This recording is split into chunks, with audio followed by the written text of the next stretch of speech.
Hello.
right. Good afternoon, ladies and gentlemen. Let me introduce myself. My name is Hadisya Levita as the Master of Ceremonies for today. First of all, I want to express my gratitude to all participants for joining our event. So, how are you, everyone? I requested for all the participants to give reaction through the Zoom.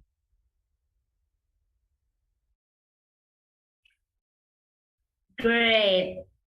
It seems everyone is so excited today. So I hope all the participants are in good conditions. So this event will discuss how society support a cultural diversity through a social and cultural heritage. This event will also present speakers from different backgrounds. So we hope the participants can increase new knowledge from these events. So it's a great opportunity for me to become a master of ceremonies in this webinar events talk 46, encouraging cultural diversity through a social and a cultural heritage perspective. As for a practical assignment of event management and international cross-cultural communications courses 2023 on Applied English Vocational College of Universitas Gadjah Mada, Yogyakarta, Indonesia. We also collaborated with one student of Param Universities in Yangon, Myanmar. Her name is Eun Hung Mu. Hello, Eun.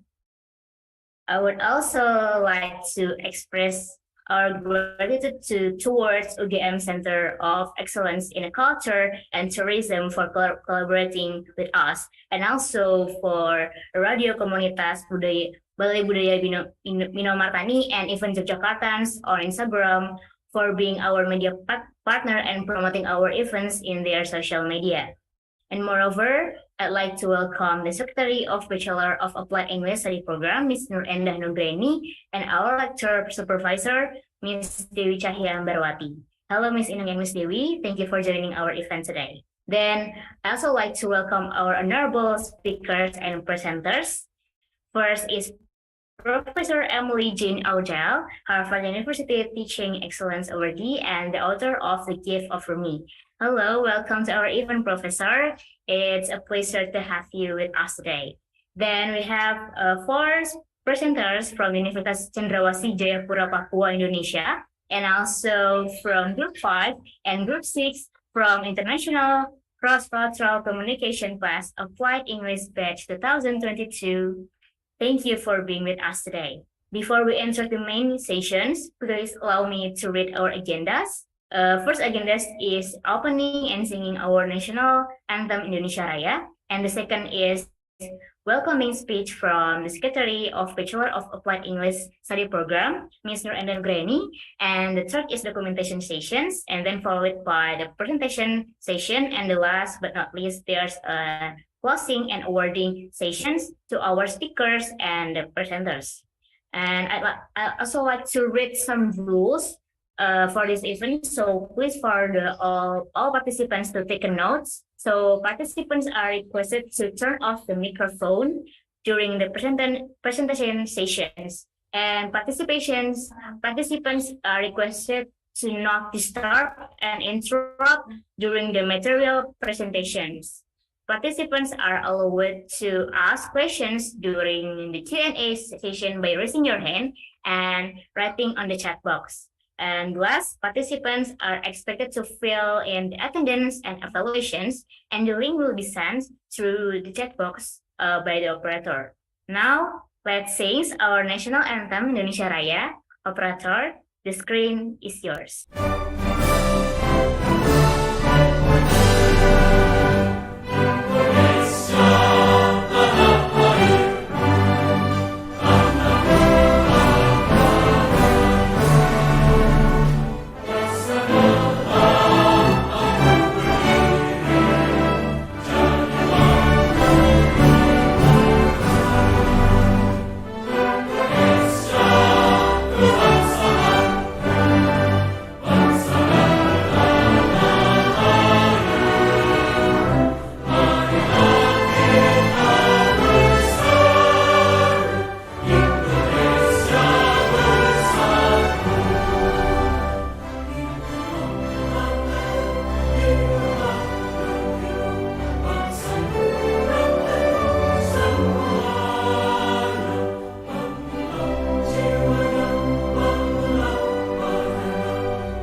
All right, let's jump into the first session, which is a welcoming speech from the Secretary of Bachelor of Applied English Study Program, Ms. Nur Endah Nugrani. The time is yours. Okay, am I audible? Can Yes, you hear me? Miss. Okay, thank you very much, Aditya. Assalamualaikum warahmatullahi wabarakatuh. Good Waalaikumsalam. afternoon, everyone. So I'd like to welcome all of you to this webinar, which is webinar Event Talks number 46. The topic here is encouraging cultural diversity through a social and cultural heritage perspective. So this webinar is held because of Miss Dewi. Yeah, Miss Dewi has done this for the past 3 years, I think. And this webinar is a collaborative and participative developments of 2 different subjects, which is introductions to events management and also international cross-cultural communication. So I'd like to welcome everyone and then welcome Dr. Emily Odell, who has given the time to be the speakers in this webinar. Thank you very much. And also the students from Jayapura, from Universitas Cendrawasih, right, as well as students from English, applied English program. So I hope that everyone can have a very fruitful discussions in regards to the topics, and I hope everyone also can benefit, can get the benefit from this webinar. So thank you very much, all the organizers. Of course, this is part of your assessment, of your classes. But besides that, I believe that you can also learn from other aspects as well. So thank you very much. I'm so sorry that I could not join the whole sessions of this webinar. I could not hear the main speakers as well because I'm in Solo right now. I'm at Monument Pers Nasional visiting the students who are having their MBKM internships.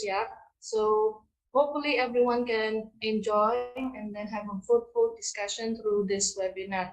Thank you to Ms. Dewi as well and all the speakers and also the organizer. Thank you very much. Assalamualaikum warahmatullahi wabarakatuh. Waalaikumsalam warahmatullahi. Thank you so much, Miss Inung, for your welcoming speech. Now let's do the photo sessions. I believe all the participants are ready. If this photo session is done before the main event begins. So for all the participants, please turn on your camera and let's take the picture together. And for the operator, please help me to take the screenshot for our documentation, and you can start now.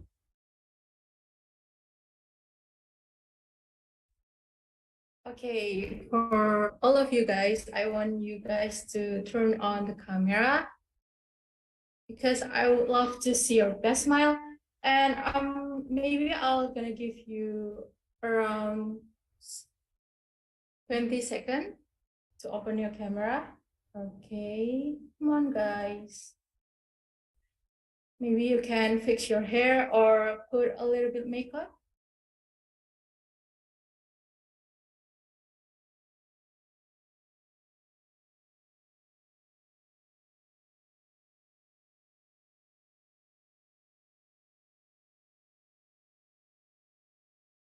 Okay, for the slide 1. Ready? 1, 2, 3, smile. Slide 2. 1, 2, 3. And then for the slide 3. 1, 2, 3. Okay, thank you. I'll give it back to the MC. Thank you. All right. So now let's jump to the main event, which is presentation sessions that will be delivered by our speakers and presenters, and will be led by our moderator, Salmadia Rausani. Hello, Salmadia. Are you ready to lead the main sessions today? Hello, Aditya. Yeah, of course. Ready. Recording in progress. Great. Now the moderator and the speakers, time and screen is yours. Okay, thank you, Hadistia, for the time, and good afternoon, everyone. I think before we go further, I would like to introduce myself properly. Hello, my name is Amadia Rosani, and I would be the moderator of this webinar events talk number 46. And we will be having 4 sessions today with 4 different speakers and presenters. Their presentation later hopefully could make you gain more knowledge and you could get more benefits about cultural diversity through a social and cultural heritage perspective. And without any further ado, let me introduce you to our amazing speaker, Professor Emily. As mentioned by Hadistia before, she is a Harvard University Teaching Excellence Awardee and also an author of The Gift of Rumi. If you are interested in exploring more about the wisdom of a Sufi master, you can try to read her book. And back to our topic. In this webinar, she is going to talk about encouraging cultural diversity through a social and cultural heritage perspective. And maybe later on, she is going to share her experience in exploring cultural diversity all around the world. So make sure you pay attention on what she is going to share. First of all, Professor Emily, are you ready? Yes, I am. Thank you. Okay, so Professor Emily, the time and screen are yours. Okay, thank you so much. It's so wonderful to be here, Mingalaba, to my students from Myanmar, and Salam Alaikum and Selamat Siang to everybody here. Maaf, saya lupa bagaimana berbicara bahasa Indonesia. Saya sudah tinggal di Jawa, di Salatiga.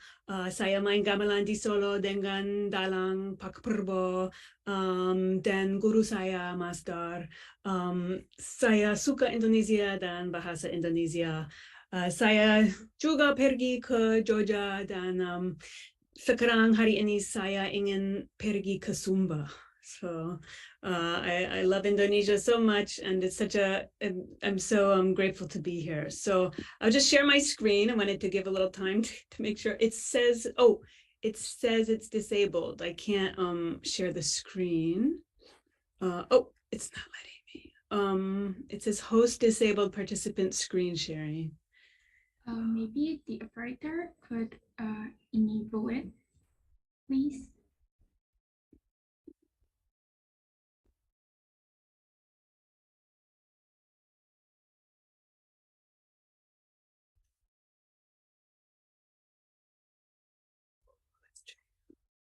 Okay, it's working. Excellent. Okay, so I have 15 minutes. Thank you so much for inviting me to be here. It's really such a pleasure. I'm going to play this from the start and take us around the world in my 15 minutes and use some of my personal experiences to come at this topic from a personal perspective and suggest avenues, methods that we might all consider in approaching cultural diversity through a social and cultural heritage perspective. This is our beautiful world, and there's so much cultural diversity in every corner of every city around the world. There's so much to explore, and I could give this whole talk just about the city I live in, which is Los Angeles in California.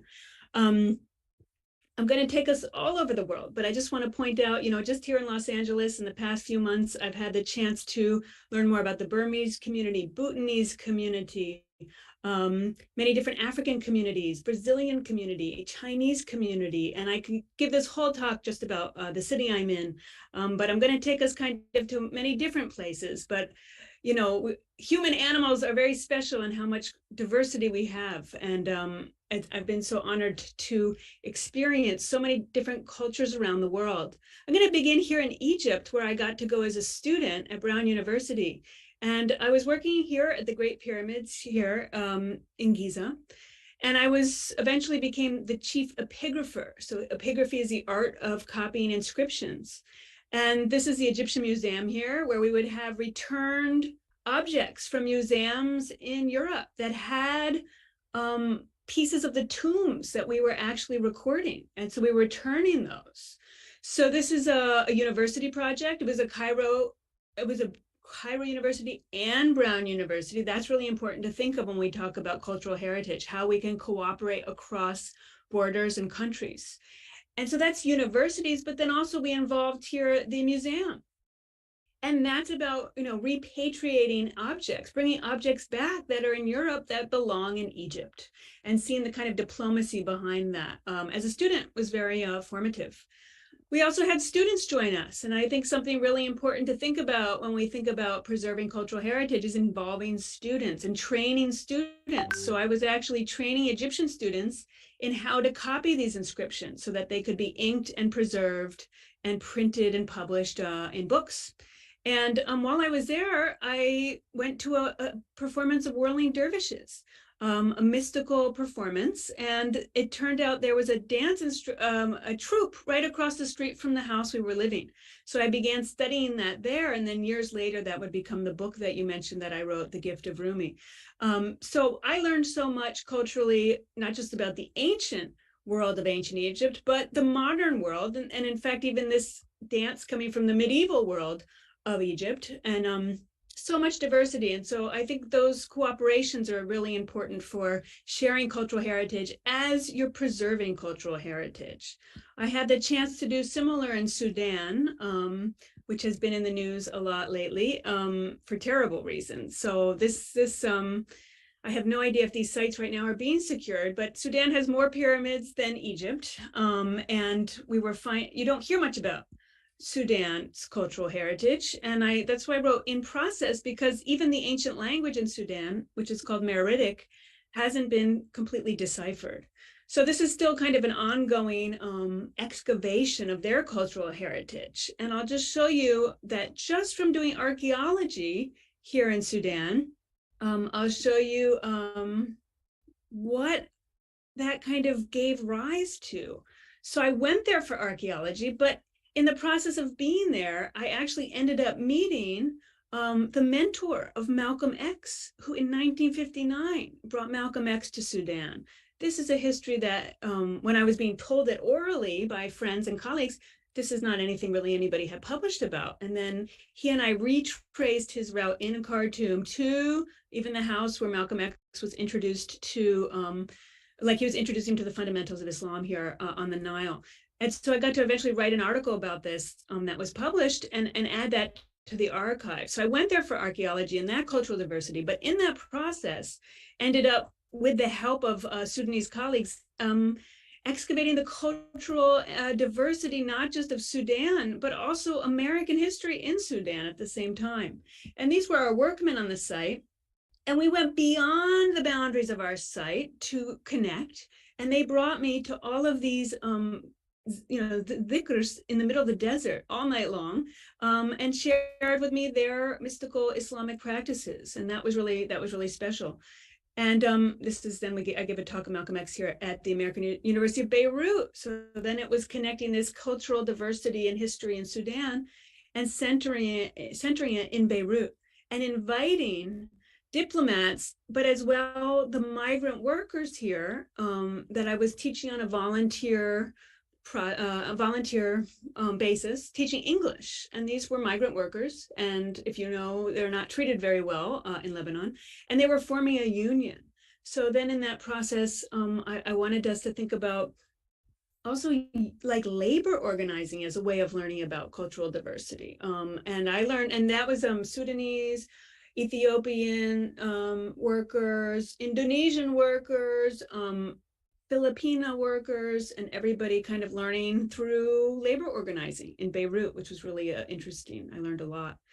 Another thing I just thought we would think about too is cultural diversity, the knowledge of spiritual masters. I spent the past 2 decades visiting spiritual masters along the Silk Road. This is Uzbekistan. These two are Sudan. This is Palestine. And asking them about their approaches to morality, virtue, ethics, and also law, and in this sense, Islamic law. And every door opened wide to me, and everybody was so welcoming to talk about very like general questions and then also very intricate questions about morality and law. So cultural diversity is not just dances, right? It's also how people choose to live. And that involves morality and virtue and law. I'm going to bring us to a place many people never hear about, Turkmenistan. It's considered the second most closed society in the world after North Korea. I was so grateful to live there twice. And I did Silk Road archaeology here of a 9th century, 10th century Islamic bazaar at Sultan Sanjar, for people who know this famous figure in Islamic history, and got to actually excavate, 12th century, here you have a lantern.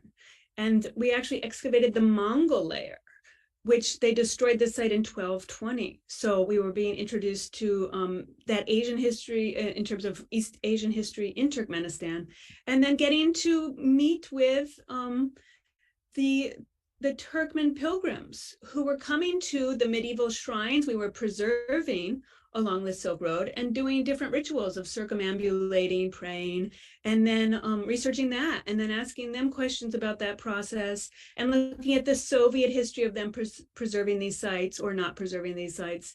And you can see this line of kind of dark here. This is from the Greece of people, of pilgrims wiping their hands as they circumambulate these shrines. So looking at the ancient history, but also, I mean, in terms of the medieval history, but also modern day practices of spirituality today, and then just talking, asking questions about that, and making many friends along the way. I think that's really important to think about when we learn about cultural diversity across borders.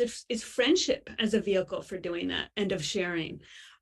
This is, you don't, like I said, this is also very, very, very special because not many people go to Turkmenistan or allowed into Turkmenistan. So that's why friendship also is so important here. Is it's very rare to get to be a foreigner here, and everybody was so really welcoming, and we got to share a lot about our cultures.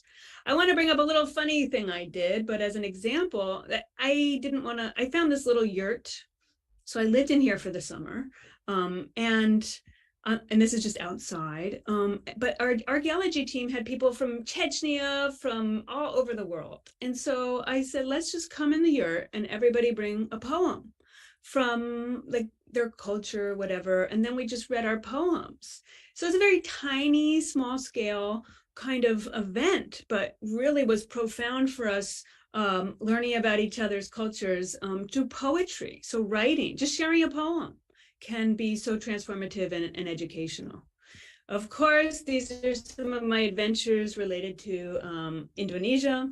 This is my teacher Masdar, Di Solo, and buying wayang and performing. This is me performing before a performance in Solo. This is at Lincoln Center. This is actually a gamelan in Lebanon, a gamelan in Oman, and this is Lincoln Center concert. And I bring up gamelan and also Javanese dance as a way of embodied sharing of cultural diversity and of preserving that cultural heritage is not, and diversity is not just things that we can touch, but things that we can embody and that we can perform. And I think that's really important to think about. Similarly, I had a professor bring me to Mali as an undergraduate to learn dancing and drumming. I bring this up in the social sense of the theme of this evening, of tonight's evening, because she married into a Malian family, and they're a certain tribe. And so she welcomed, and her family welcomed all the students as members of the tribe. And that was really inclusive and I think transformative for the students that were exploring cultural heritage and diversity in Mali. And this was my professor at Brown. He's the expert on Balinese theater. And he would show us videos from around the world. So I think showing videos from around the world, also a great way of educating about cultural diversity. These are pants I had made in Mali that I then brought to Oman. But when you plant seeds, they bear fruit in ways you don't expect. So just having been to Mali, these are my students in China doing presentations on African masks and mosques in Mali. So if you forge connections that are not kind of the usual thing, you'll be surprised at how it makes new connections around the globe. And that to me is world changing. I want to say also that all cultural diversity, learning and sharing should not be confined to a classroom. I've been so grateful to study capoeira, a martial art, from Brazil with African roots and started Egypt's first capoeira group. Also played it when I was studying in Russia as a student. This is me fighting Russians, fighting Colombians in Colombia, South America. And that we can think of play as a way of cultural heritage and of sharing that. And this is, you'll recognize maybe from Indonesia, Pencak Silat I got to study when I was in Indonesia. So, and that was as part of my Fulbright. And I'm really grateful that the State Department said, you know, you have to pick, they said in Indonesia, you have to pick an art to study, and including a martial art. And I think that's a good thing to think about when we make programs. I also want to bring up apprenticeship in terms of cultural heritage and cultural diversity. My book that you mentioned came out of my experience of spending 40 days with a Sufi master in Istanbul to learn the traditional whirling ceremony of the Mevlevi Sufi order that also involved learning how to play the reed flute, which I was a disaster at. And then when I was in Indonesia exploring the history of and modern manifestations of Sufism, I found this book and I was looking at the literature available in Java. But an apprenticeship in terms of preserving cultural heritage, learning it, that it takes work to learn a lot of these art forms. I just want to say, you know, Mongolia, I can't recommend Mongolia enough to students from Myanmar and from Indonesia. It is a democracy. It's very open in terms of, you could just feel like safe there. And I was a fellow at the American Center of Mongolian Studies. I can always recommend their summer program to all of you. It's open to all students around the world. And I got to study Buddhism, shamanism there, and then Yurt life. And it's a wonderful place. There's so much cultural heritage and diversity. I highly recommend that. And my latest adventures have been in China. I have a disability, and so Tai Chi is the best thing. My joints are too loose, so this makes the muscles around the joints very strong. So I studied with Kung Fu Panda, the Kung Fu master in China that the animation of the film Kung Fu Panda is based on, and got to learn Tai Chi with sword and Tai Chi with fan. This is him with his Kung Fu Panda. That is a whole world view and system because it's connected to Taoism. So this would be another example of embodied learning of and sharing of cultural diversity and philosophy, but through movement. So I'm kind of into the idea of movement. And then also Tibet. I recently got to spend a summertime and wintertime in there and part of that was with yak herders. So I think we can think of cultural diversity also in terms of practices with animals, right? Practices in terms of livestock. And I mean, this is at 14,000 feet. The Tibetans can do this and herd. We cannot because they have a special genetic mutation that lets them keep, you know, kind of use oxygen in a different way. So I think cultural doesn't have to just be, you know, objects, material. It doesn't have to just be performative. It also can be about what are our cultural practices for taking care of livestock as well. And then just to kind of start to wrap this up, I think volunteer service is a great way to learn about people. I got to volunteer with cancer patients in Beirut. What are our cultural ideas about health? What are our cultural practices of medicine, right? These are all examples of diversity as well. And with refugees, these are Syrian refugees that I volunteered with and kind of quasi-adopted. I got to learn a lot about what was happening in Syria through them, and we got to make art together. And this is these are Palestinian students that I got to meet with in Palestine, all of whom had been jailed multiple times. And I learned a lot, obviously, through that. I just also want us to recognize that cultural heritage is a lot of times an elite endeavor, but what about subcultures? What about punk rock cultural diversity? Right? And so I had the opportunity to do stand-up comedy in China. That became a very subversive thing. It's in the news this week. A comedian got in trouble for telling a joke. And then also I got to meet with the #1 punk rocker in China. I learned a lot about subcultures of resistance and music in China through him. And through stand-up, I learned like about, you know, playful resistance and also how we talk about suffering, which can be in a comedic way. As well. Students are a way I learn about cultural diversity and that I hope I help educate them. I think students are the best way in many ways through humanities programming, through conferencing, through anti-racist activism, mental health, disability activism, through taking field trips, being out in the world together and doing performance together. And students are, to me, the best ambassadors in the world about cultural diversity. And in that vein, for students here and teachers, I think it's important at conferences. I've been so grateful at conferences, for example, in India, to hear Koali. This is my Dutar teacher in Tajikistan, and he performs at many conferences and gatherings, to always include kind of a performative component at conferences, which I think Indonesia does so well. And then in my last two slides, I'll just show you what I'm working on right now. Good, I'm still on time. I'm looking at coastal communities and cultural, linguistic, environmental diversity in two places, Indonesia and Oman. This is Kumzar. You can see it's here in the Strait of Hormuz, right in between Oman and Iran. Foreigners are not allowed to go here. I was very grateful. I was given special permission to go here. There's only about 4,000 speakers of Kumzari. It's a fishing village. And because of national narratives, their language is not really encouraged. For example, the schools are in Arabic. They're supposed to be considered Omani instead of just Kumzari. And so I'm looking at that cultural and linguistic diversity, which is a bit at threat or endangered. And then in Sumba, something I'm interested in is looking at, and this is interesting because of what many of you are studying and working on, the cultural diversity, but also the environment in Sumba as more tourists are descending, and then what are the narratives and the actions being taken or not being taken by the many resorts that are starting to crop up on the island, and how can we preserve the cultural diversity and linguistic diversity and environment and ecosystems of Sumba with so many tourists soon to really descend on the island more than ever before.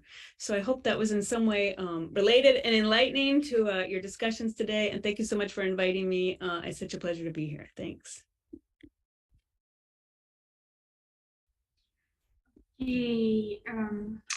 That was an interesting and engaging presentation from you, Professor. And I feel like I just experiencing every side of this world, every different culture that is shown in the picture that you showed to us.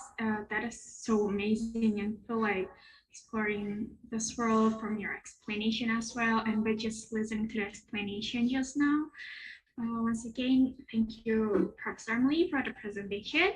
And now we are going to have our first Q&A session. So for the participants that wants to ask something related to the topic presented by Professor Emily, you can raise your hand or write down your question in the chat box.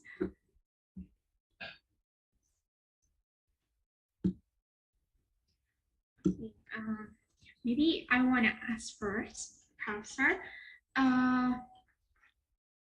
Just now you just talk about the labor organization and in a way of learning of different cultures, of a way in learning about cultural diversity.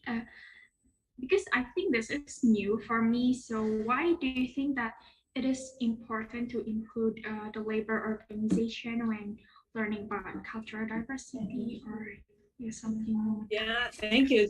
Thank you. It's a great question. And it's not anything I would have thought of, except I had students at the American University of Beirut, and they said, Professor, we think you should come to the Migrant Workers March. And I'm like, what is that? I had no idea. And they said, oh, just come, you'll see. I'm like, okay, right, I don't know. Okay. So I just went with them.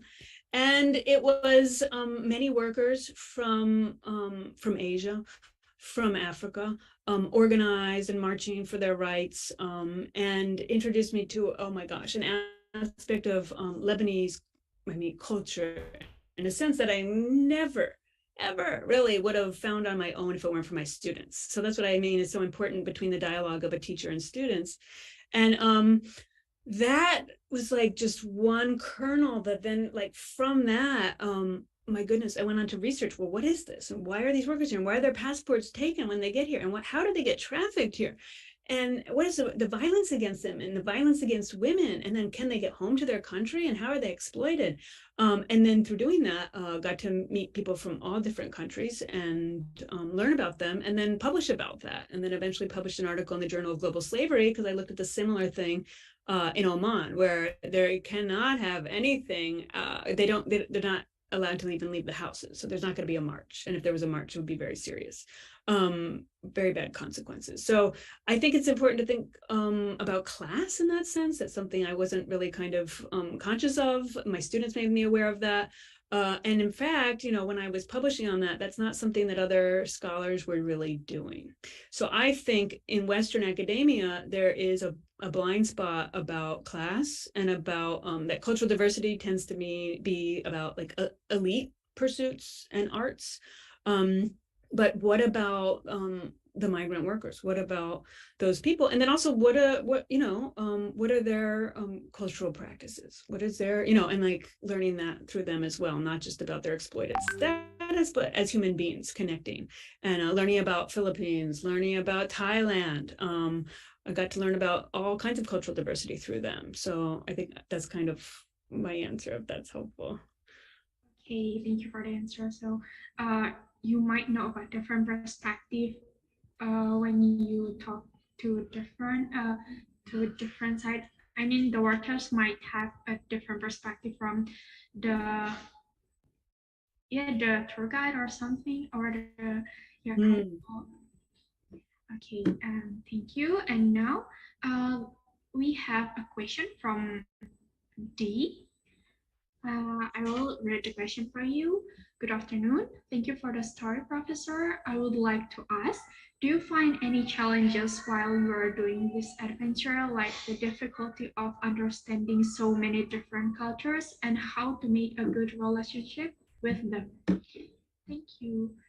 Thank you. Yeah, thank you for that question. The fact that nothing comes to mind is interesting. Of course there must be challenges, but what I'm struck by, I've been to about 60 countries and have had really mostly just positive experiences. That's, I think, what's kind of beautiful about the cultural diversity of humanity is how many people have been so welcoming and understanding. But I think that requires coming from the place of not knowing and acknowledging one's positionality and also one's ignorance, right? And of just, asking questions, not coming with any kind of agenda, just wanting to learn and to listen. So I think kind of the ease I've had is I've just wanted to learn. So I've just wanted to learn instead of having a set motivation. I don't know. What I have, I think a good relationship is just, like I said, through that kind of like friendship approach and just like, hey, we're both human. And also from my perspective, we're not going to be here forever. Our time here is limited, and let's get to know each other. What's your life like? Oh, what do you do? We're just meeting in this caravan through life for a very brief moment. And I'd like to meet as many people as I can and just learn what's their life like and to learn from them. So I can't think of any particular challenges. But if I think of any, I'll bring them up. I mean, obviously as a woman, there's certain spaces that are off limits to me, but a lot of the times in traditional cultures, Western women are gendered as male. For example, was in Afghanistan. The dimensions of womanhood are very narrow. Western women are gendered as male, so you would think in some ways I wouldn't have access in Afghanistan, but because of that different gendering, I did. I got to see everything I wanted to see in Afghanistan. So gender obviously can be a challenge, but in other ways it can actually give opportunities that men can't have. So it works in both ways. Okay, so you just say that when you come to the country, just keep in mind that you just want to learn their culture, their cultural diversity in that country and else. But I want to ask, have you faced any like challenge, like you suffer from the very, very different culture with you, or maybe you are got some kinds of culture shock and something?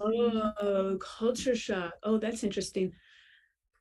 It's so funny because the first thing that comes to mind is actually re-entry shock. Are you aware? Do you know that term is when you re-enter your home country, and the shock is actually coming back to America. So a lot of times, if you're being in another country, and not many people are having the opportunity to spend a long time in a different country, but it can be very hard to get back in sync with your own country's cultures if you're not used to that. That's something I struggle with. And almost every day is getting used to certain things in American culture. I did have a roommate in Russia.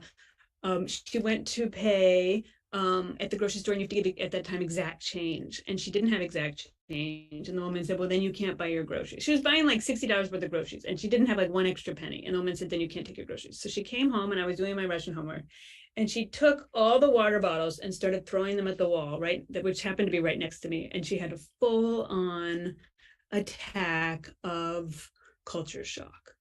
It was really insane. And she's just like, ah. She just totally lost her mind. And she's throwing the bottles, and I'm like, oh my God, just like sitting there watching, just like take a deep breath, relax, So, but I think, you have to try to find ways not to let it get to that level. That was so extreme. I've never seen culture shock like at that extreme degree, but it happens, and I've seen that happen.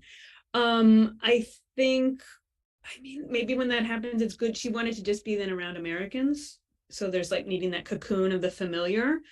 In terms of difficult circumstances, I think sometimes not pushing it. Like, let's say somebody says something that doesn't resonate or you don't agree with in your culture, and maybe it's going to make you upset, is just realizing that like it won't be probably productive or helpful for you to go further with that, and so understanding your limits. And also, we're guests in other cultures. We're guests. So when I've seen people like have culture shock, a lot of the times, let's say Americans, it's them assuming that the whole world is like they're in charge of it or something. I mean, that's a particular cultural example, but like we are guests in other countries. So, it's just taking a step back. And if you need to, being around people in your own culture, but we're not on equal footing when we're a guest in somebody's culture. It's their culture. And so we're the guest. And I think kind of understanding, for me at least, that's been helpful, is understanding I'm the outsider, I'm the guest. This isn't my country or culture. And just taking a seat back, they don't have to adjust to me. It's their country, it's their culture, so I shouldn't expect them to.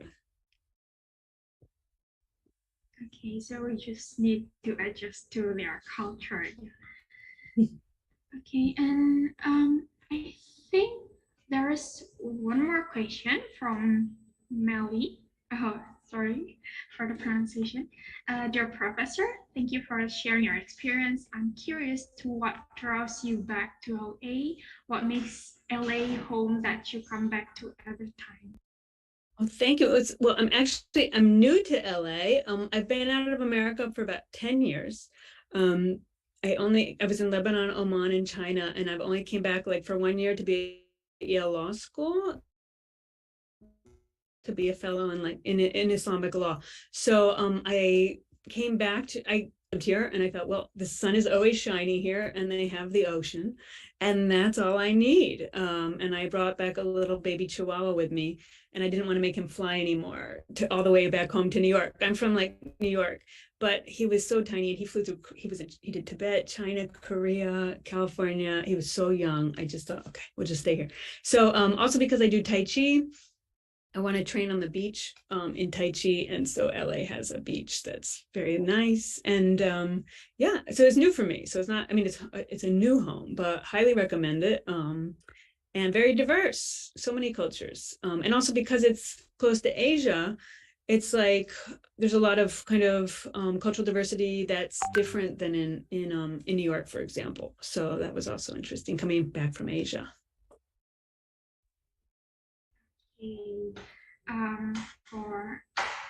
Is that answer your question? Okay, thank you.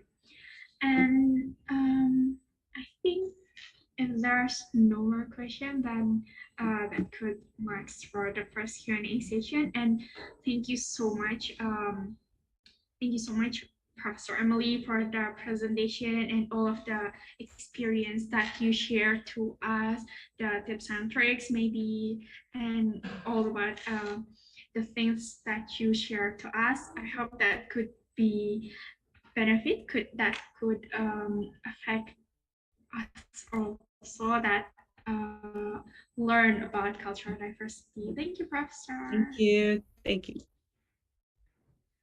Okay, and that's all for the presentation, everyone. We will move to the next presenter. It is the first group from Universitas Gadjah Mada, which is Group 5 of the International Cross-Cultural Communication class. This group consists of Dian Fitra Novitasari, Jessie Jamaica Pratiwi, and Abhimanyu Haniti Paksi. They're going to bring out the topic of the effect of Borobudur Temple existence on sustainable economic development through the lens of SMEs and market traders in the Borobudur area. For Group 5, are you ready?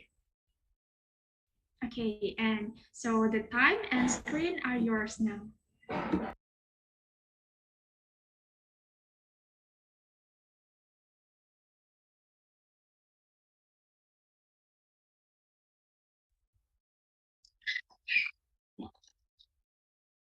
Hello, am I audible? Yes, you are. Okay. Good afternoon, everyone. First, let me introduce myself. My name is Abhimanyu Haniti Paksi, as the first representative from the Group 5, which will talk about this topic.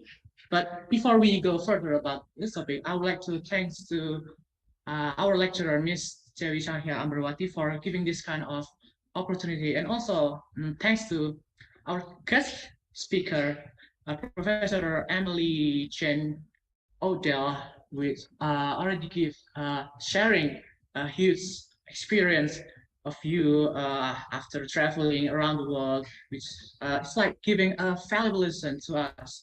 Hopefully that we can learn something from you. And also thanks to all of you for taking your time to listen and watch our presentation in this webinar. Hopefully that after this, you can get something, learn something from us. So what are we going to talk about here?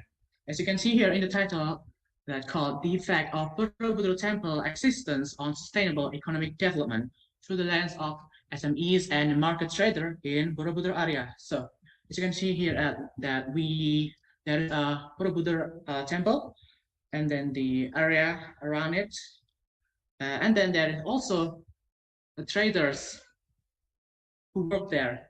So it's like the thing that we are focusing is that the economic development from the traders, the MSC's perspective, from the Borobudur Temple's existence. Next, here are the members of our group. I myself, Abhimanyu Haniti Paksi, and then there's also Dian Fitri and Jessie Jamaica that will explain about it, the topic later on. Next, so here are the table of contents. This is the list of content about what are we going to talk about here. There's also, as you can see here, there is objectivity. There is also a research questions that we collect in the past, and then also the method that we use to collect the data, the valid data to present here. And then also the introduction, tourism, and then about the Borobudur itself. What is Borobudur itself? That we'll explain it later.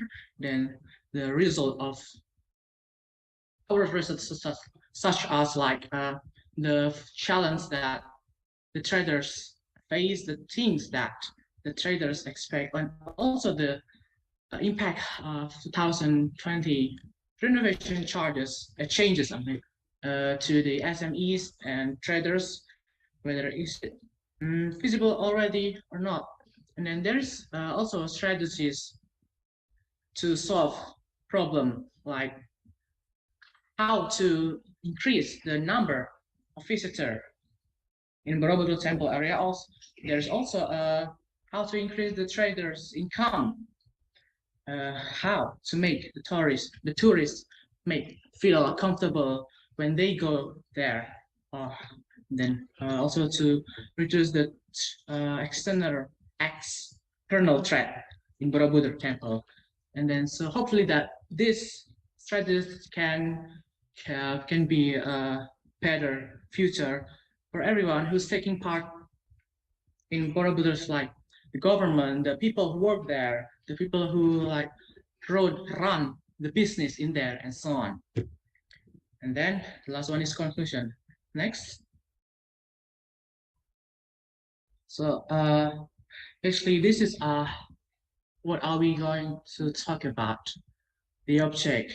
So as you can see here, there are 2 points. The first one is to examine Borobudur Temple's economic impact on the local community. And then the second is to assess the socio-economic effects of the temple's existence. So from what we gather, we basically want to find out the economy, the socio-economic effect from the society, the local community, about the Borobudur Temple's existence, knowing how famous Borobudur Temple is.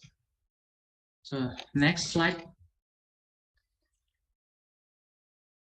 So question, the research that we talk about.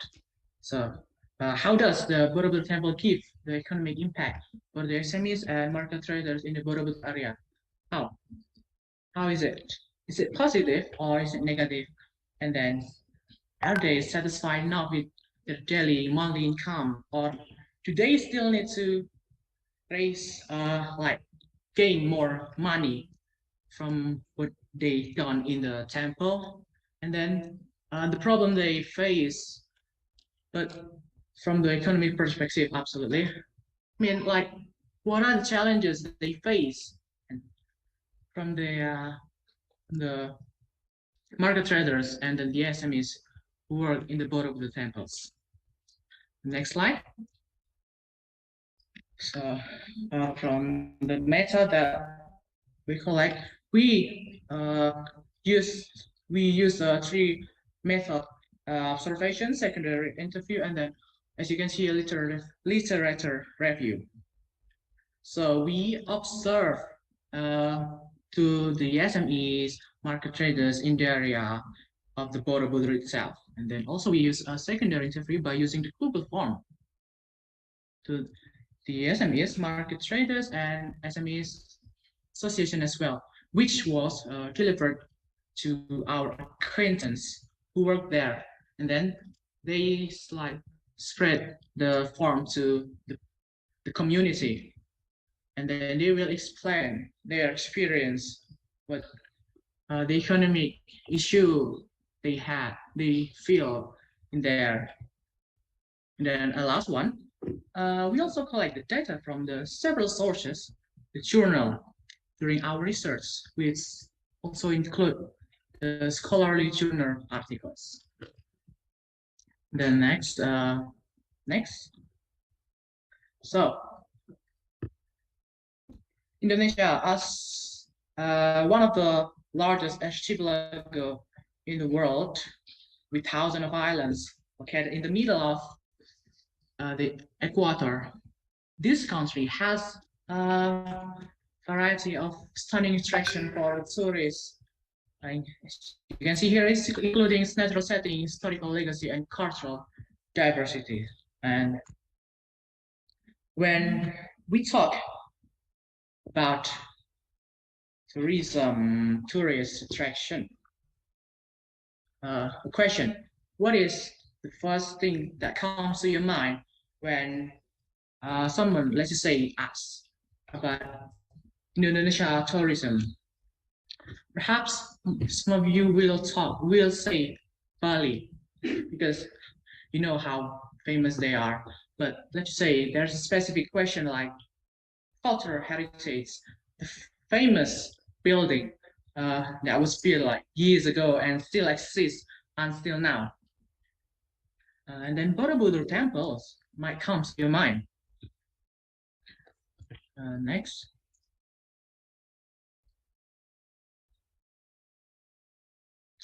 Okay, tourism. Let's talk about tourism. Tourism.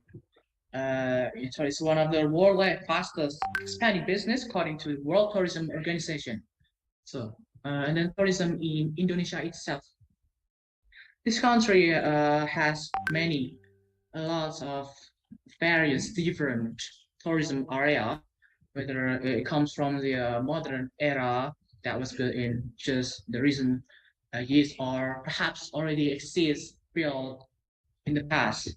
So this kind of business, the tourism business, can attract many parties to involve in this business that also can raise the economy growth to the Indonesia.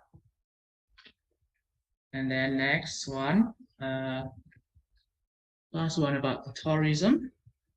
Here are some of the journalists that we can get from our research. As you can see here that from Lopez Guzman Borges and Castillo Canalejo, the involvement of the local community in the tourism industry under the CBT, community-based tourism, give room for income redistribution and social equity. Tourism, when we talk about tourism, it's always something special because people need to rely for their work and anything. So they search which tourist area they want to travel. And Indonesia itself has a lot of option to to go there, go into the tourism area. So hopefully that tourism in Indonesia itself is a specialty business. And yeah, thank you. And then the next slide is about Borobudur, which we talk to by Dian. Thank you, Abim, for the previous presentation. Am I audible? Okay, so I'm gonna explain a little bit about Borobudur Temple. So many people know that Borobudur is located in Jogja, but that's wrong. Borobudur Temple is actually located in Magelang, one of the cities in Central Java. Borobudur is known as amazing place, which is why many tourists, either domestic or internationally, visit Borobudur. And the Borobudur Temple was built in 8th and 9th centuries AD. During the Sailendra dynasty, and its presence is historically important as a reminder of Indonesia's Buddhist predominance in the past. Okay, next slide. Okay, so here's the Borobudur visitor data. From the data, we know that there has been a huge change. One of the reasons is because of the pandemic, which is also affected SMEs and market traders because they lost many customers. But fortunately, in 2022, as you can see, visitors is increasing. Next slide. So yeah, this is relations with government.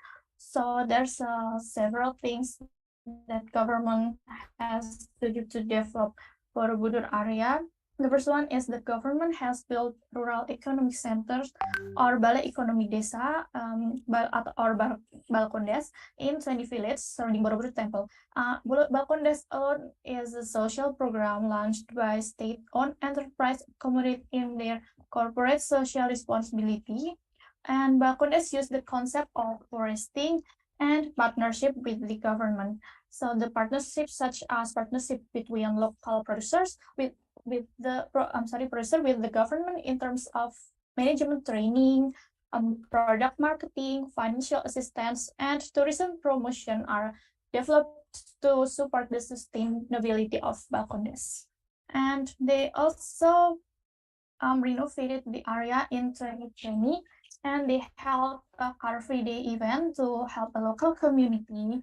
The government also held an exhibition and training for SMEs. This event often held in Borobudur Sub-District Office. Next slide. So yeah, this is the maps of the first map is distance between Borobudur Traditional Market and Borobudur Temple. which is one of our object. And then second map is inside Borobudur Temple. In Borobudur Temple, there's a labyrinth or a place to sell souvenirs, and the visitor will be directed to this place before or after entering the Borobudur Temple. Next slide. So yeah, this is our result of our questionnaire from Google Form. From the first graph, as we can see that the majority of the sellers had a change in sales after the renovation in 2020. Because after the renovation and after the pandemic, there's a car-free day around Borobudur Temple, so it's increased seller sales. And from the second graph, we can also see that the majority of people consider Borobudur Temple to have had an impact on their economy. And yeah, this is also our result. And based on the results of our research, it was found that almost of the traders said they faced challenges such as marketing through online market. Some of them find it not easy because sometimes it just waste of money and doesn't show results in sales, but most of them also found that it helped them a lot in increasing sales. And the next one is there are hawkers or street vendor. They also have challenges such as increasing of sellers at Borobudur Temple. It's become one of the hard competition, and since the pandemic, visitors prefer visiting SMEs rather than Borobudur Temple. Because I think in previous month there's a new rules. Not everyone can come to the top of the temple, and there's an increase in ticket prices. So it's make visitors choose the other tourist attraction. And based on the research, some of things that traders expect are, the first one is there is a need for there is a need for a neater and more even layout, and they also hope that visitors can go upstairs again. There's also hope that promotion of merchandise to social media, and also Borobudur market can become a tourist, more frequent holding of big events. It is a hope that there will be scheduled art performance. They hope it will be held when there's a car-free day, so it will attract more people and increase SME sales. Next. The next slide will be presented by Jessie. Okay, the next is strategy. There are several strategies that can be done to increase the number of visitors to the income of the traders and increase as well. So the first one is strategy that implemented in the development of Borobudur Temple tourism area by improving available strength and utilizing opportunities. First is adding more international scale events. The second one is adding more local culture-based night attractions so that tourists are interested in staying at balconies and hotels near Borobudur area. The third one is improving personal selling, direct marketing through word of mouth or WOM, direct contacts, World Tourism Expo and exhibition, cultural mission and distribution of catalog or annual tourism events calendar, and sending overseas email. And the last is collaboration between SMEs to help each other. Next. The second one, strategies, is very used to avoid or reduce the effect of external threats on Borobudur Temple tourism area. The first one is improvement of Borobudur security to make tourists feel comfortable and safe during their visits. The second one is optimization of social media by uploading tourism destination, which are good to be uploaded on Instagram. And the last one is developing infrastructure to facilitate access to Borobudur Temple area so that tourists can reach all tourism areas easily. And next. Okay, This is the conclusion from our presentation. Borobudur Temple is one of the World Heritage and can be said to be an impressive tourist destination, both domestic and non-domestic, which of course also brings interest in small business from small traders to Saudar.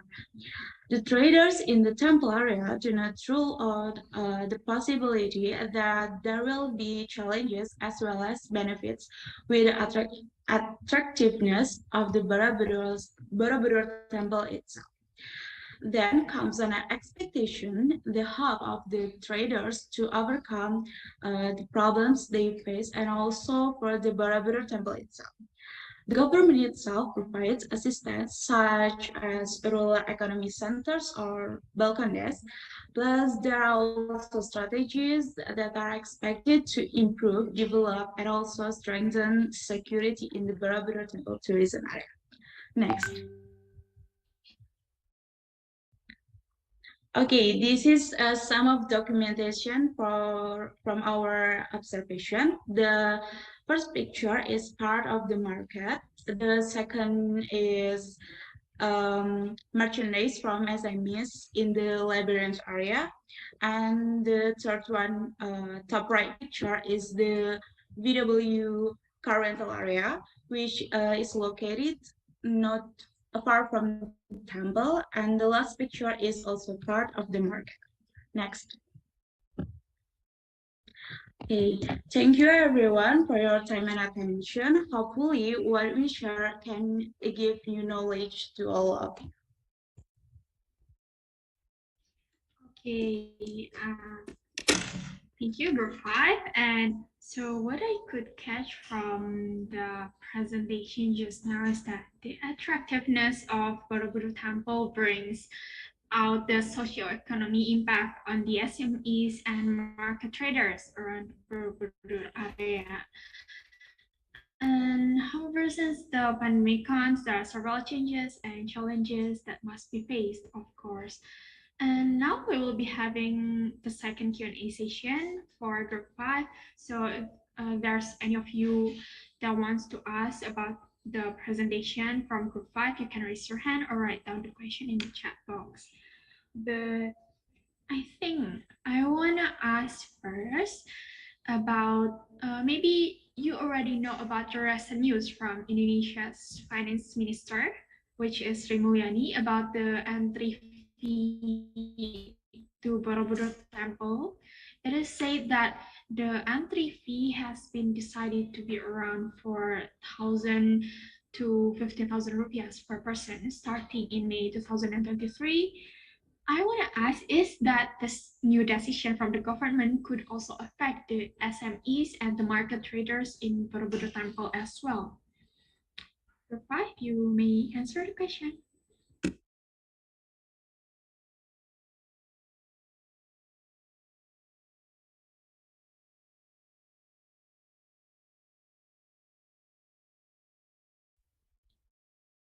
Or maybe you need a little bit of time to think first. So, I would like to answer the questions. So, in my opinion, that the price reduction will basically attract more visitors to Borobudur Temple, so it will also affect the income of the traders there. But it will also depend on the visitor whether they want to buy their merchandise or not. So the price reduction cannot be like something that you consider as economic growth to the traders. The income of the traders cannot base on the price reduction on the people who pay the money. Is that answer your question? Okay, so it may affect the visitors, but for the traders, there are a lot more aspects that affect them, right? Okay, thank you. And I think for any of you that wants to ask to group 5, you can write down in the chat box, and group 5 later on will answer the question in the chat box as well. And that's all. Thank you for group 5 first. And thank you for the interactive session. And now we will be having the next presenter from Universitas Cendrawasih that are going to talk about the history of the MacArthur Monument and the relics of the former Pacific War in Jayapura. This group consists of Alif Rifat Fatahillah, Satria Yuda, Octavianus Firman, and Habib Sagab. Dear Unchan speaker, are you ready? Yes, ready. Yes, we are ready. Okay, so the time and screen are yours.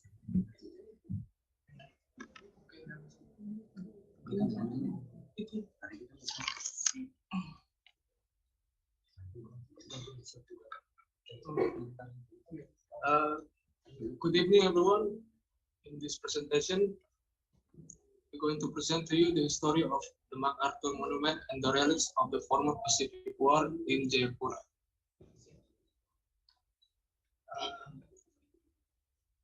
We choose this topic mainly because, from our perspective, history is an important thing, and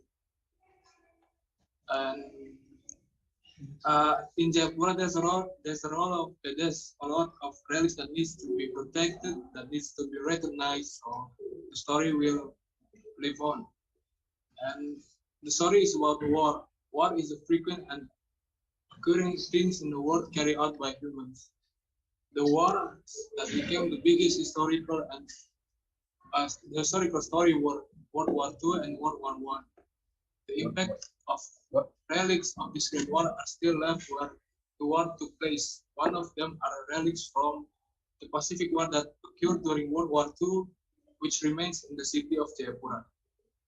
The remains of the war in Jayapura are all connected to one monument, namely the MacArthur Monument. Next slide, please. Next slide. Yeah. That is our group. My name is Alif Rifat. I'm speaker 1. And my name is Octavianus Firman. I'm speaker 2. And my name is Satria Yuda. I'm speaker 3. My name is Habib Sagab. I'm speaker 4.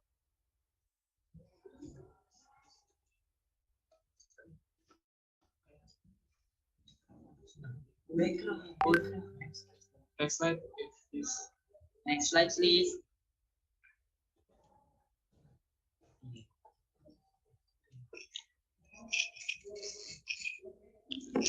Okay, let's continue to talking about the MacArthur Monument. MacArthur Monument is a historical place located on the top of Mount Ifar, Sentani, in the city of Jayapura. And the middle of the picture is the MacArthur Monument. This MacArthur Monument was built by American troops in World War II to symbolize that American troops had landed in New Guinea and occupied Hollandia, which is currently known as the city of Jayapura. The name of the monument is taken from the name of the general who commanded the American force, named General Douglas MacArthur. Next slide, please.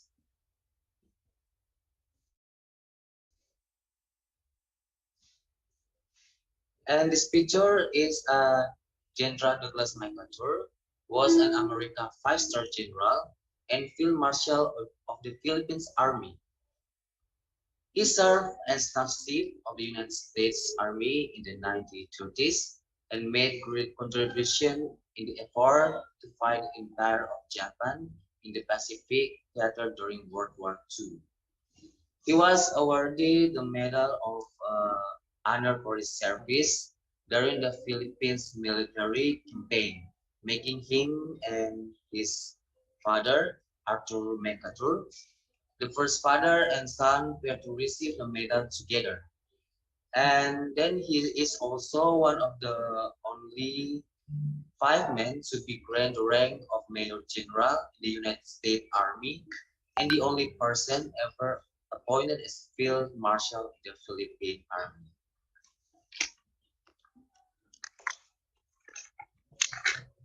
Next slide.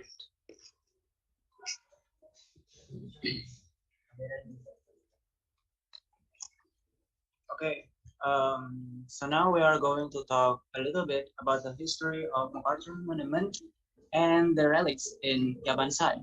And in the picture, this is the map of Jayapura. We're going to talk about that later. First is the arrival of this MacArthur, General MacArthur. So General MacArthur in 1941, MacArthur was called up to serve as Commander-in-Chief of United States Army Forces in the Far East. However, on December 8, in 1941, Japanese forces invaded the Philippines and destroyed the army. American troops were forced to withdraw from the Philippines to Melbourne, Australia. And after preparing his troops, so he's preparing his troops for like 4 years. General MacArthur sailed for Hollandia and arrived on coast of Hamadi on April 22nd, 1944. So in the picture, we can see that Hamadi Beach is on the right and MacArthur is on the left. And the distance between these two places is around 35 kilometers. And the next slide.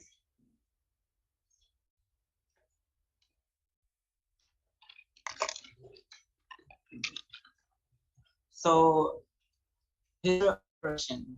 The preparation is making Mount Ifar as a defense base and a base to make plans to protect Philippines from Japanese force. So this general, MacArthur, he promised to Philippine people that he would retake Philippines from Japanese forces. In doing so, he chose Jayapura or Hollandia as a headquarters so that it would be closer to run the plan or strategy to take back Japanese. So American discoverers, while staying in Jayapura, they discovered that there were several Japanese troops settled in Jayapura. And one of these Japanese troops was located near a mountain whose area is now named Yabansai. And to reduce Japanese rule in Jayapura, General MacArthur ordered his troops to build small bases in the area or place now known as Kamwalker and Kambolkar. So these two areas in the picture, Kamwalker and Kambolkar, the area is called Yabansai, but there is this little place, Kamwalker and Kambolkar. It used to be a camp. The first camp is Kamwalker, and the second camp, which is Kambolkar, is a hidden it's a hidden camp for these American troops for the attack. And the next slide. Next. Okay. The next slide is the ambush. So in 1944, okay, let me tell you about the map a little bit. So the map in SMI YPPK Taruna Bhakti, that is the fortress or like the base for that they discovered the Japanese troops, and the other Kamwalker and Kambolkar is the American troops camp. So they built this one Kamwalker and Kambolkar as a hidden camp. So in 1944, General MacArthur made plans for an attack in the form of an ambush on Japanese troops in the Yabansai area. And at around 3 a.m., based on the source that we asked, they said that at around 3 a.m., U.S. forces in Kambolkar began an attack from behind the Japanese stronghold, which is back of the mountain. So in this SMI YPPK Taruna Bhakti, there is this mountain that they use as the back of the fortress. So like they use the front, they make a fortress in the front, but the back of the fortress, they use the mountain as the fortress. And they attack at around 3 a.m. And followed they attacked from the back of the mountain and followed by an attack by Kamwalker troops from front of the fort. So this is called an ambush. So they attack from behind and then they attack from front. The Japanese that be besieged and surprised, they attempt to counterattack, but they were outnumbered. Many of the bodies of these Japanese troops were buried right next to their body. And now this place or this cemetery, used to be a cemetery, is now the football field of YPPK Tarunabakti High School. And next slide.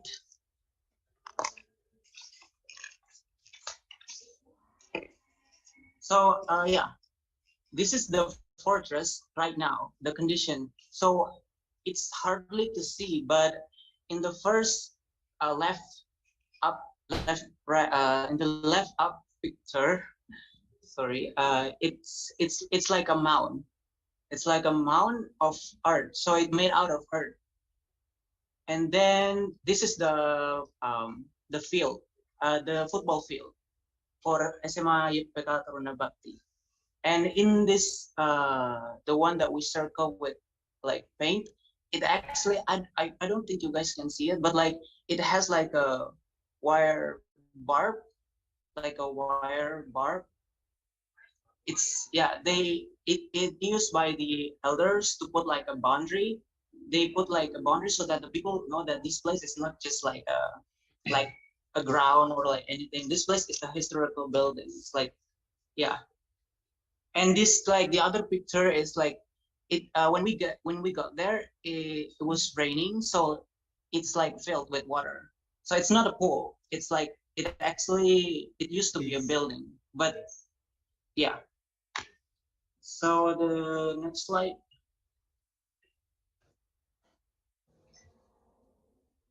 Yeah, we are going to talk about the issue for this Japanese fortress.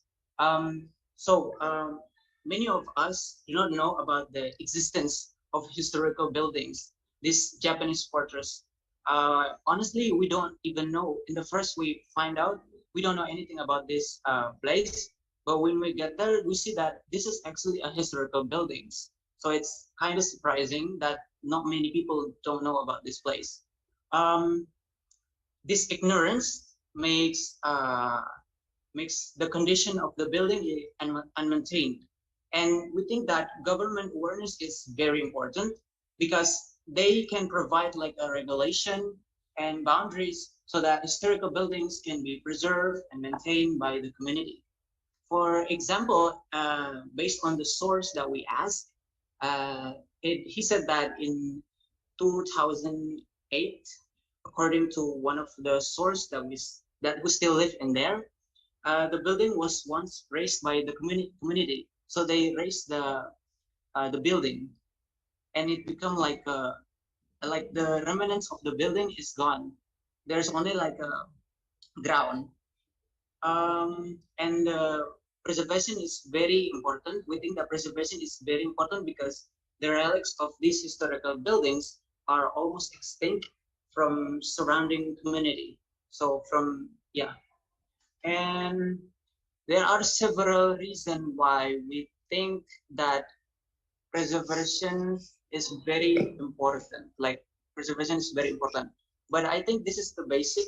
Like preservation for historical building is very important because of the uniqueness, and it can also become like an identity of the place that they are in, and also we can use the historical buildings as a resource of learning. And this next one is the solution. We think that in our opinion, one way that can be done is to disseminate information about the Japanese fortress to the public. And by disseminating this information to the public, the government can pay more attention to this historical building. And with this action, we can all maintain the preservation of the former historical buildings so that in the future generations and people who are not native to this city can know more about the history of this building in the city of Jayapura. So yeah, we think that disseminating the information about this historical, just like right now we're telling you guys, is very important so that it's not gone, and so that the government would notice about these historical buildings and they can reconstruct and maintain this historical building that are almost gone or extinct. So the next one will be, The next one, like this. Okay. In conclusion, MacArthur Monument is a monument that has a lot of history or stories about events that occurred in Jayapura. During the Pacific War, one of the related history relics is the headquarters of the Japanese Army Fortress, which was conquered by American troops. The result of the attack carried out by American troops led a surprising history mark or cemetery field. General Douglas MacArthur, sorry, General Douglas MacArthur was a very influential person in the history of the Pacific War in Jayapura. Now, the MacArthur Monument or Mount Ifar is a guarded tourist spot as well as a place for military training. From the top of the mountain can be seen almost the entirety of the lake. Please, next slide. Next slide, please. Yes, as you can see, from the top of the mountain can be seen almost the entirety Lake Sentani and Jayapura regions.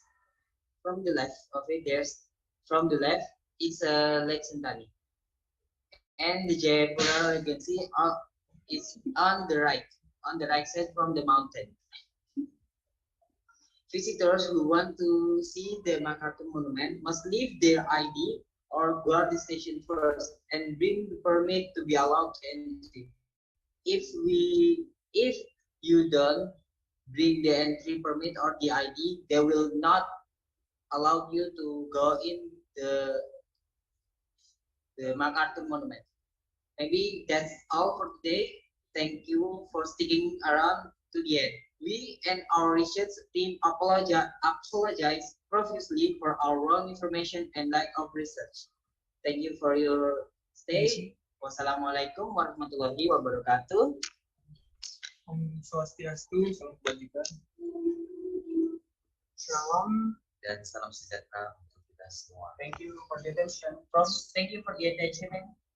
Bye. See you. And see you tomorrow. Okay, thank you so much, our speaker from Unchen. That is impressive, yeah, to know about the history of the MacArthur Monument, which is not everyone could know about this. Not everyone could have the knowledge about the historical monument in Jayapura as well. And for anyone who wants to ask a question to group from Unchen, you can raise your hand or you can write in the chat box. Okay, but first I think I want to ask, did you guys really go from the presentation we could know about the image source is from Unchen student. So you guys literally go to the spot and just take anything necessary for the research and the presentation? yes, we did. We did. Oh, okay, that's interesting. And I think there's someone who wants to ask to you guys, Vincent Kevin, Vincent Mingi, maybe you can. Hey, am my voice audible?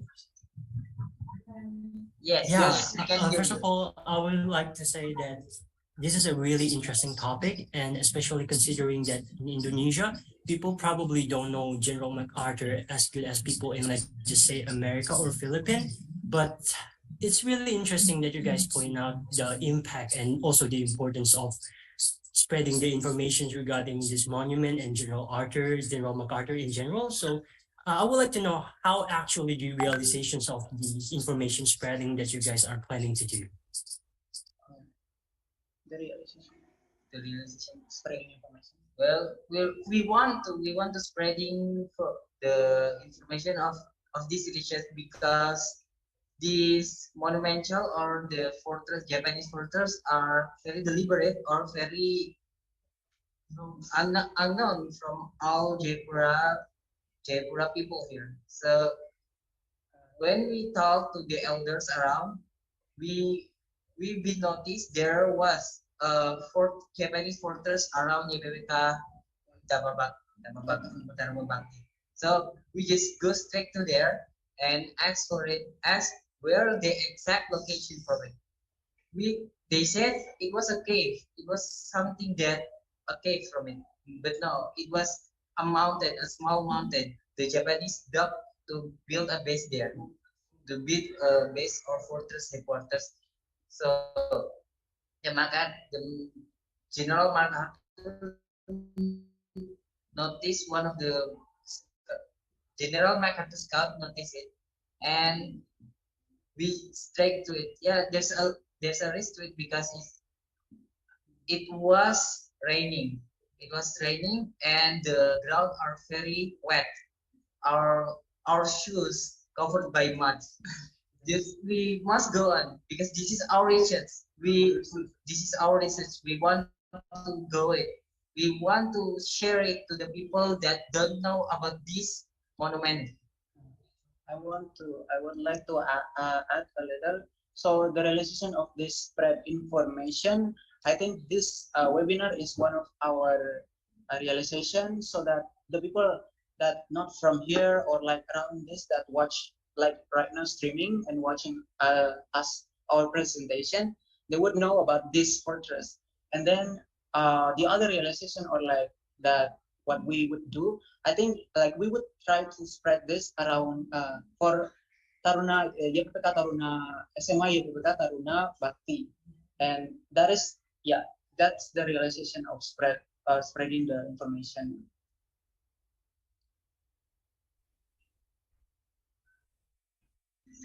Okay, Can I answer your question?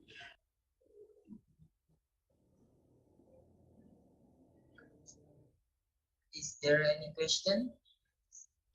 Is it clear? Is it clear? I think, yeah, it's interesting as well to, for you guys, maybe this is kind of your way in one way for the preservation of the monument and something like that. And also from Professor Emily, the MacArthur Group might be interested in the Flying Tiger Museum in Chongqing, China. Maybe you could take some notes from there. You could also learn from Professor Emily as well.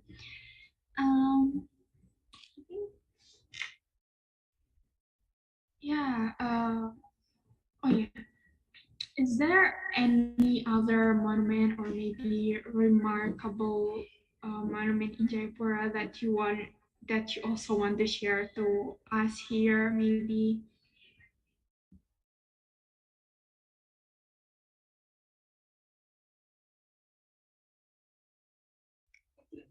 Yes, there are plenty, and it's scattered around the Papua. There was a remnant of helicopter in World War II around Hamadi, Jaipura, Hamadi Beach, Jaipura, and a remnant from World War II American troops tank. Yeah, there is a tank in the where is the tank?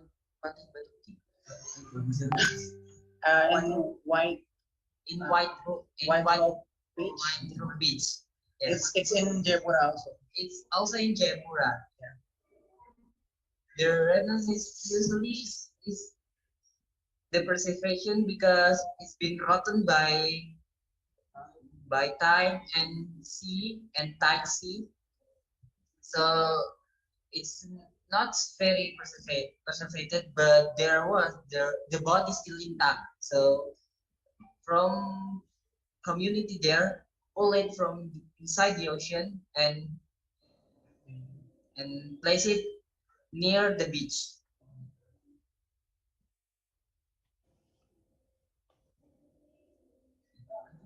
I think you're muted.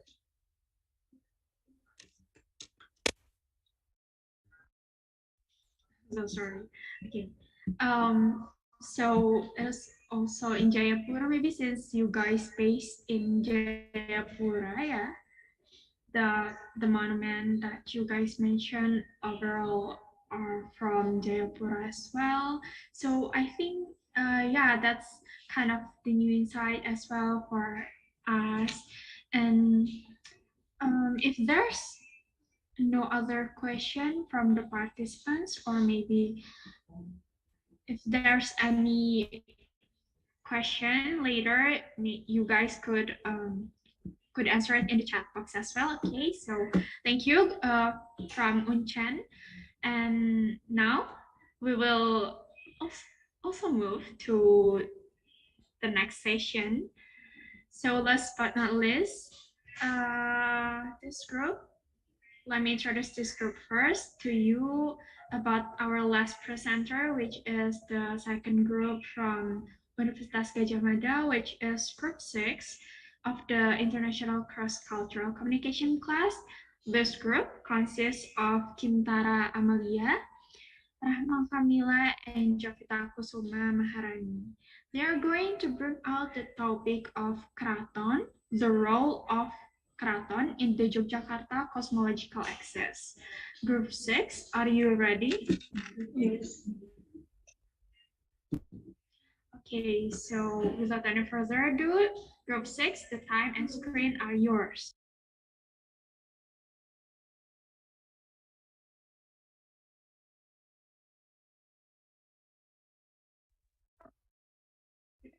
Okay, first of all, thanks to moderator, Samadia, for time and screen. Thanks to our lecturer, Ms. Devi, for giving us this opportunity. And also thanks for our participants for taking out of your busy time to attend our webinar. So, the role of Keraton in Yogyakarta exists. Next slide, please. So, this material will be presented by me, Rahma Kamila, and my friend Kintara Amalia, and also Jovita Kusuma Maharani. Next.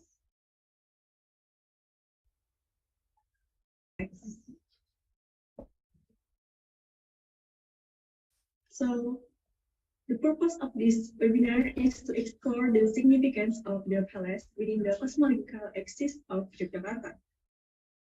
Next. And we will answer that how does the palace contribute to the overarching cosmological axis of Yogyakarta. So the method that we use is interview. We interview to Abdi Dalam for quarter of the palace at 6 May 2023 in Keraton, Yogyakarta. Next, and the next material is the cosmological axis of Yogyakarta will be presented by our friends Kintara Amalia.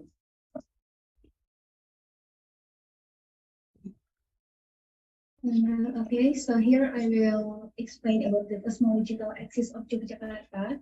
The cosmological axis of Yogyakarta and its historic landmarks are remarkable to testament to Japanese civilization and culture. One exceptional testimony to Japanese civilization and culture is the cosmological axis of Yogyakarta and its historic landmarks. This remarkable axis showcases the profound interplay between belief system, value, extraordinary living tradition, and artistic expressions. Next slide, please.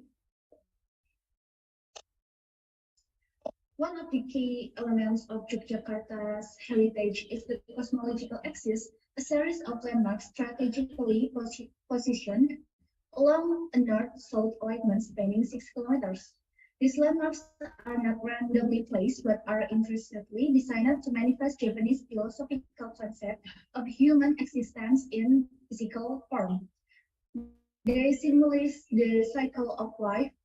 In Japanese, we call it Sangkan Paraning Dumadi, ideal harmonious living, or in Japanese is Hame Mangin Hayuning Bawana, The connection between humans and the god are manunggaling kawula Gusti and the microsomic and microsomic world.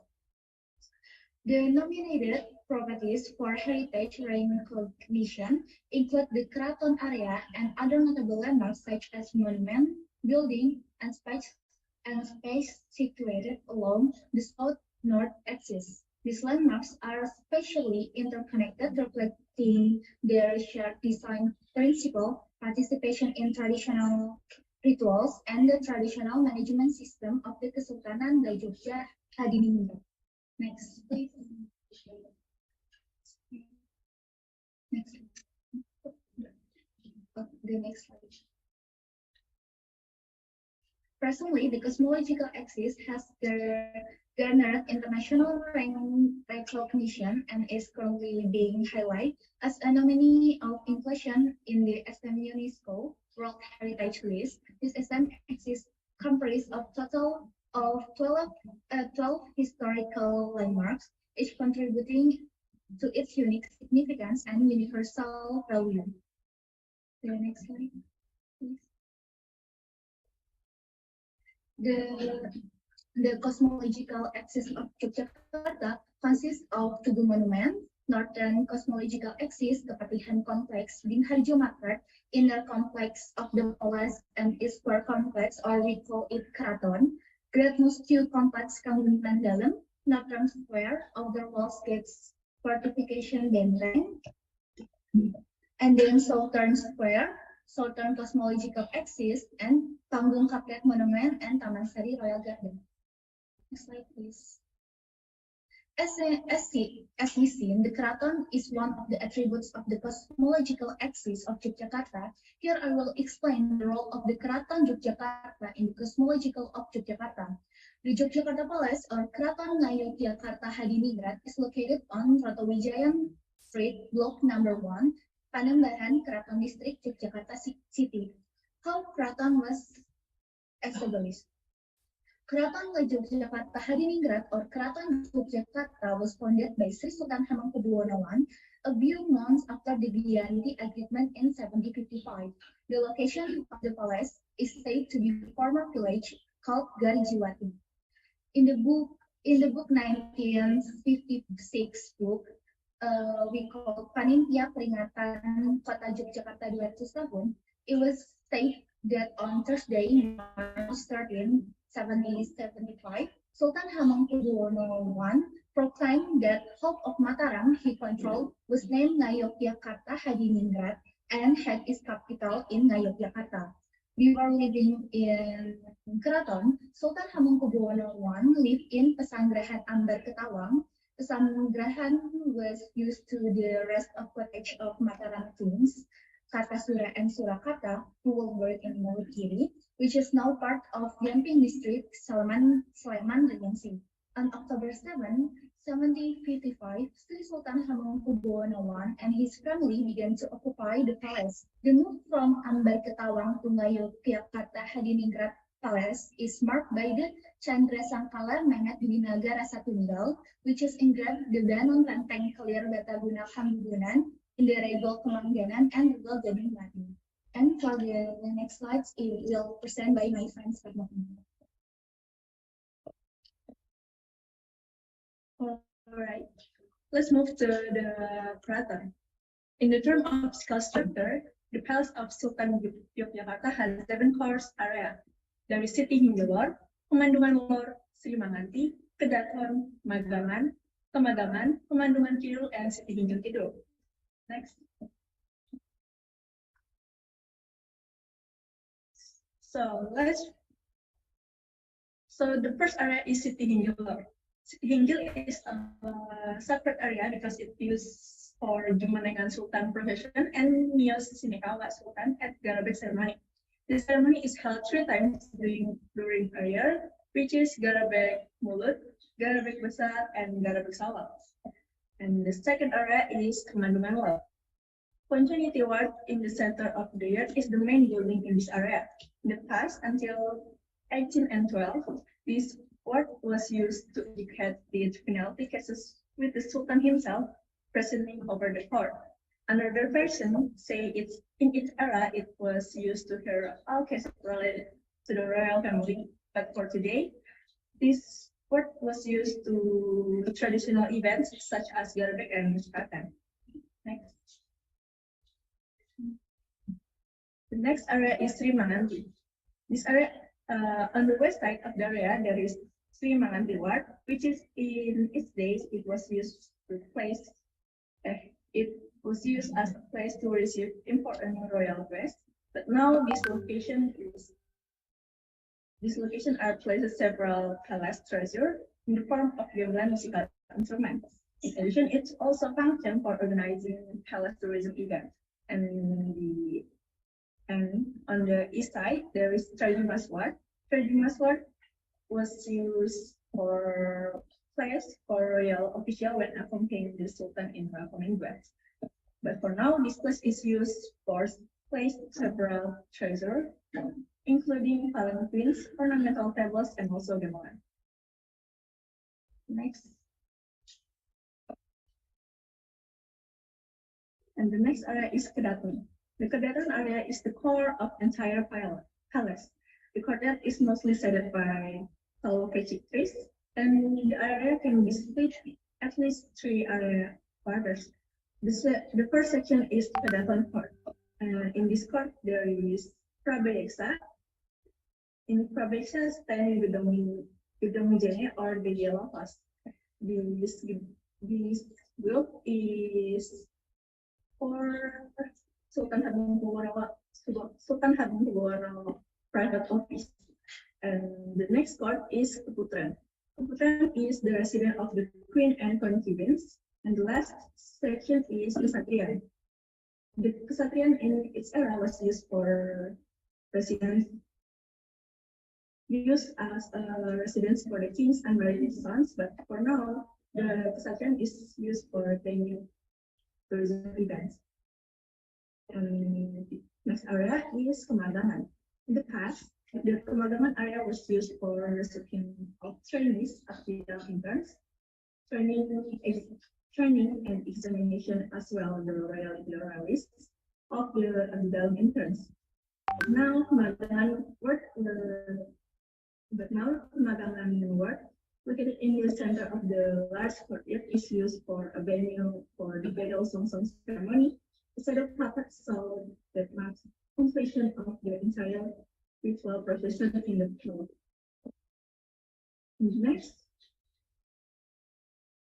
Next is Kemandangan Kidul. In Kemandangan Kidul area, there is a main building of Kemandangan Ward. This ward is a fact originated from the village Padata of Pandakaranganaka, where the Sri Sultan Hamengkubuwono I was staying during the Third War of Troy. And the last is Siti Hinggil Kidul.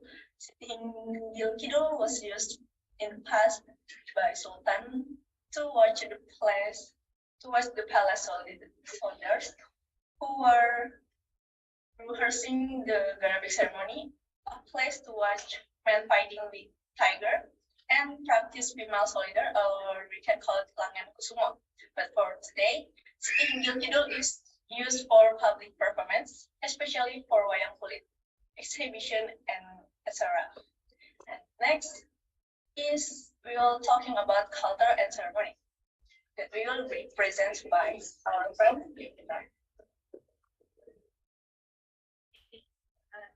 Next, we will talk about the culture and the ceremony. The word heritage is a cultural or natural heritage of universal significance from UNESCO 20th Convention for the Safeguarding the Intangible Cultural Heritage purpose 5 domains, such as oral tradition and expression, including language as the vehicle of the intangible cultural heritage, fine arts, social practice, ritual and festive events, and the last, knowledge and practice concerning nature and the universe and traditional advocacy. The World Heritage Convention was established in 1972 with the goal of encouraging international cooperation to safeguard cultural heritage that has outstanding universal value.